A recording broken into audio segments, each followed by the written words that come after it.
একটা প্রশ্ন করি, একজন নারী কি হঠাৎ করে পরকীয়ায় জড়িয়ে পড়ে, নাকি পুরুষের কিছু নোংরা ইশারা ধীরে ধীরে তাকে সেই পথে ঠেলে দেয়? আজ আমি এমন 3টি ইশারার কথা বলবো যেগুলো জানলে আপনি চমকে উঠবেন, কারণ এগুলো ভালোবাসার নামে সবচেয়ে বিপজ্জনক ফাঁদ। ভিডিও স্কিপ করবেন না, শেষের কথাটা আপনার সম্পর্ক বাঁচাতেও পারে। এই প্রথম ইশারাটা প্রায় সব পুরুষই করে, কিন্তু বুঝতেই পারে না সে কত বড় ভুল করছে। ইশারা 1, অতিরিক্ত ইমোশনাল ভ্যালিডেশন।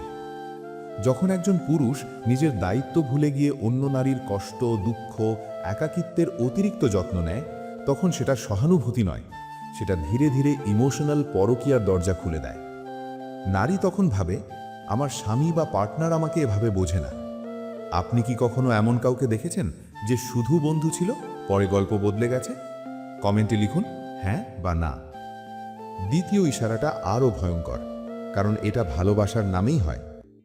ইশারা 2, সীমা ভাঙা প্রশংসা।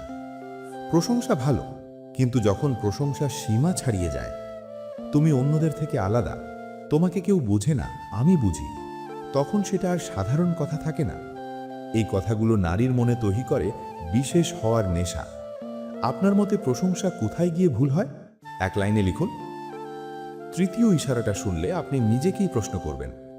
ইশারা 3, গোপনীয়তার নিরাপদ জায়গা হয়ে ওঠা। যখন একজন পুরুষ বলে, এই কথাটা কাউকে বলবেন না, আমাদের কথাগুলো শুধু আমাদের মধ্যেই থাকুক, তখন সম্পর্ক নয়, তৈরি হয় গোপন জোট। গোপনীয়তা প্লাস আবেগ ইজ ইকুয়াল টু পরকীয়ার সবচেয়ে দ্রুত রাস্তা। গভীর মূল্যবান শিক্ষা। মনে রাখবেন, নারীরা হঠাৎ খারাপ হয় না, পুরুষরাই অনেক সময় ভুল ইশারা দিয়ে সুযোগ তৈরি করে।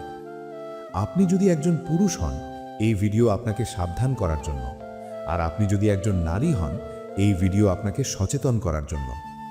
একটা সম্পর্ক ভাঙতে একজন খারাপ মানুষ লাগে না, লাগে শুধু কয়েকটা ভুল ইশারা।